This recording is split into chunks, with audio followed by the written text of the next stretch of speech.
Hot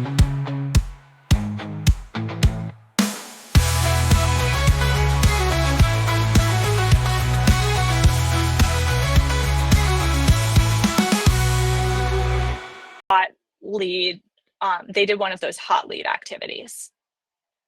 Now I can use this either in a workflow. Maybe I am passing these to sales through a list, but I can see who my hot leads are. And then I can layer other things on. If I'm in B2B, I can layer that ICP company fit as well here.